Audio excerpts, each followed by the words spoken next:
This is my home. And he lives in his 2015 Dodge Caravan. During the day, I usually end up at Yorkdale or Vaughan Mills, walking around, sitting in the food court, walking around. That's where I spend my days. Lasky's issue began last February when his landlord got ill and sold the condo where he was living. He hasn't been able to find anything since that he can afford. He tried shelters at first, but he didn't feel safe, and he's on a waiting list for community housing. Lasky shared his story recently on News Talk 1010. He says there are more people like him out there. I think they need to hear that we do need more housing, and it's not that there's no housing available. There's lots of places available. It's the being able to afford to get them. Lasky says he brings in about $2,000 a month with old age security and CPP. He still has payments on the van plus insurance. He has an old cell phone that costs $61 a month. Then there's fuel and food. Lasky says there's not enough left over to cover rent. I'm going to do it for as long as I can. You know, I'm going to try to get a place before the winter comes, because it's going to be tough once winter comes. Darren Wesnich tidies his home Monday to welcome us in and show us how a growing number of people in Oceanside are living in these freezing temperatures. When I'm ready for bed, I just grab onto these things, pull myself up, pull my boots off. The Parksville man lives in his SUV and comes up with crafty ways for privacy. He even cooks on his vehicle's engine when he gets it hot enough. You just put a couple of cans of food right here and you let it run and it's warm. Unable to afford housing costs, he says this is the only way. It's my safe spot, you know. I get $1,000 and I gotta pay my rent. And then what? It makes no sense. Mana Homeless Society that serves communities from Whiskey Creek to Qualicum Beach and Parksville says Wesnich is one of a growing number of hidden homeless here. Easily 60 to 100, easily. According to Mana, there are people with minimum wage jobs and seniors with pensions that can't keep up with the high cost of living here. The reality of having rent, medication, or food, you know, those three options, and then you change, well, I need my meds and I need food, so we'll skip rent and we'll live in a vehicle. I mean, the poor people, you see them on the streets, you just can't help but feel for them. So Mana is proposing opening a safe parking lot in Parksville, where this growing number of people, many who've never been homeless before, can park safely without being shooed away. You know, a parking lot like here would be awesome. These are grandmothers, these are grandfathers, these are uncles, aunts. These are people that have lived a very normal life. Reached by phone, Parksville's mayor told Czech News a safe parking lot is a non-starter. With the high cost of living set to only rise with U.S. tariffs, Mana expects the number of people living out of cars will grow, whether people see them or not. For us to understand how this housing crisis in Canada has escalated and is actually getting worse every day, people are now literally choosing to live in their cars. They are opting to live in their vans, in their trailers. So the housing crisis right now is like a headache. It's a national pandemic in Canada. People can't afford houses. You have to wait for years and years and years to get a community home. And for you to buy a car or a house, you have to do a well-paying job or 1, 2, or 3 jobs a day so that you can afford to pay rent in Canada right now. And things are not pretty at all. The housing crisis is getting out of hands in Canada, and Canadians are opting to live inside their cars because of lack of no option. They don't want to live in their cars, but that is the only option left for them due to this housing crisis in Canada. Oh, fuck. Good morning. Mate once living out of the car. She got a little cold last night, but I was renting car for a little bit. He's going, wasn't too bad. get for phone things. I'm on a street here in northeast Calgary where a small community of people has sprung up, living in RVs, living in campers and trailers and truck campers, all here for the same reason, which is the rising cost of living. So do you stay in the same spot, or do you find that people want to move around different parts of the city? We tend to stay right here around Deerfoot City because this is a heavy trailer and truck squats a lot, so we tend to stay here. But a lot of people do move around to other places. Yeah, well, let's take a look inside. So this is home? For the time being, yeah. Till we can afford to do an upgrade. How did you end up here living in a trailer in Calgary? I got laid off due to the shortage of work, and that's when we decided, I'm entitled to EI, make the move out here because living on EI is cheaper to live out here than it is in BC. The situations that have brought you here might not be positive, but you're finding positives in it, right? That's the thing. Like, I've met a lot of people that have gone from living in apartments and houses, and they're just like, they can't afford the rents. They get into living in their vehicles, and they seem to find it a little easier. Some people, they kind of travel around and they find friends, and then all of a sudden they've grown into a little community, and everybody's watching out for each other, and it's a life that not a lot of people could adjust to, but some people are adjusting no problem. For myself, yeah, I would like to be warmer places, but I'm happy. A house in Brampton has multiple rooms being rented and people living in a car on the driveway. They've also been seen urinating on the side of the house. If you're wondering why crime has been so rampant across Brampton, Mississauga, the Peel region, it's because of unchecked, undocumented, and unmitigated mass immigration, where there is no checks around, can we house all of those people? There are no checks around, can our hospitals support all of these people? Can our roads and our infrastructure support these people? None of those checks were done, and now we have people living in this type of unfortunate situation. I can't imagine living in a car outside of a house, having to pee on the side of a house.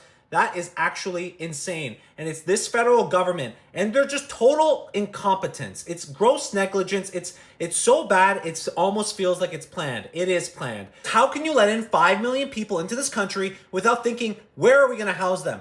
How are our hospitals gonna support them? How are our roads gonna support them? How can the people in the economy of Canada support them with jobs? None of that thinking was done. And this is honestly just heartbreaking. This is Justin Trudeau and Jagmeet Singh's legacy. This is what they've left for us in Canada. Wonder why crime is skyrocketing. We have backed people into a corner. They're living literally in cars, urinating on the side of homes. Of course crime is going to increase. Anybody could have told you that. My 2-year-old daughter could have told you that. It's unbelievable that this has happened in our country. We need common sense policies. We need to put limits on immigration to map them to the fact if we can support them. And first we have to support Canadians. We have to support the 250,000 homeless Canadians that we have right now. We have to support the 2 million people that are lining up in food banks. We have to put Canadians first. And all of this is causing crime to flourish across the country. And crime, it's a multifaceted issue. It's not just one issue. It's a combination of this mass immigration. It's a combination of no consequences for these criminals. It's a combination of just inept incompetence by our government and our policies, especially around how we secure our borders, the Port of Montreal. It is a total, gigantic failure. A home sweet home. For more than 2 months, 76-year-old David Turner says he's been living, eating, and sleeping in his car. The expense of everything is just crazy.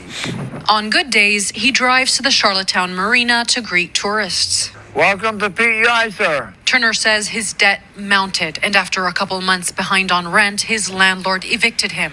Still, he feels more fortunate than others because he has a pension. It helps, but not enough to rent right now. Seniors are struggling because of the cost of living, the cost of rent, the lack of affordable housing.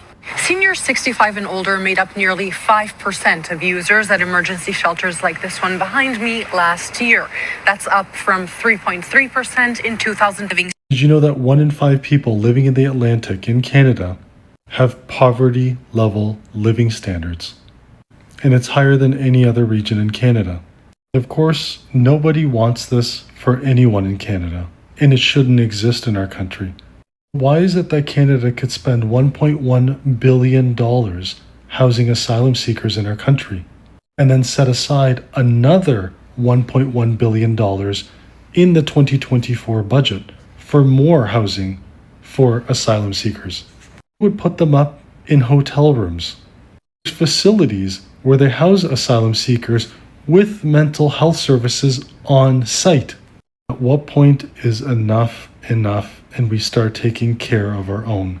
This is a gentleman who's worked his whole life, paid taxes his whole life, and is now out on the street. But yet we have enough funding to house people who have never paid a single dollar in tax in our country. Someone please make that make sense. It's insane. So, this is our setup. It's nighttime, it's pretty quiet. Look here, I've got Achilles' water dish,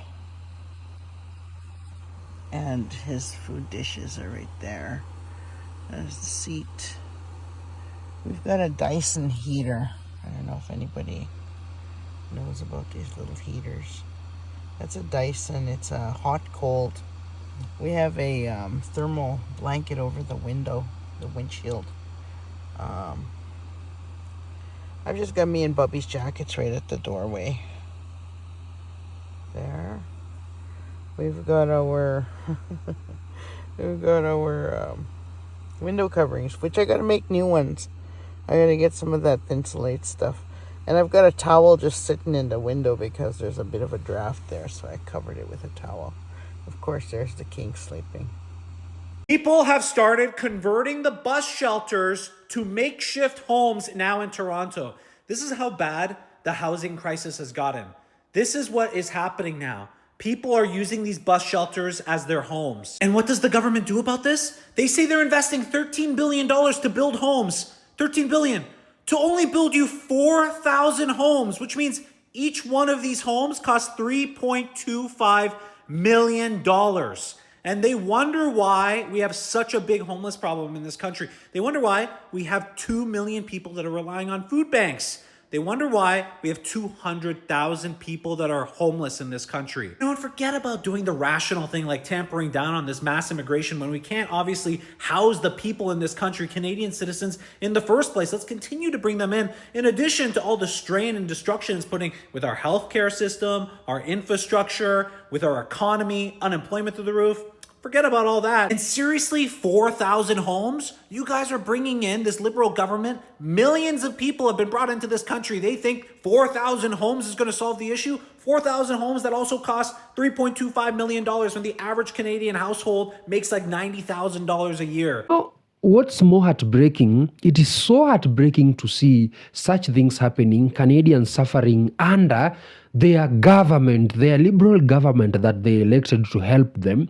It is heartening, like it is so sad to see such things happening. Yet the government is offering countries like Ukraine 2.5 billion in aid, and their own people back in their country, they are literally suffering. So it's upon the government to solve the issues inside their country first. At least consider putting Canadians first. At least put the country's interests first. Stop aiding other countries billions and billions and billions of dollars, and yet the people are literally struggling. The housing crisis is inevitable right now. It needs to be dealt with, because if these people are living in their cars, how about the videos we haven't seen yet? How about the homelessness?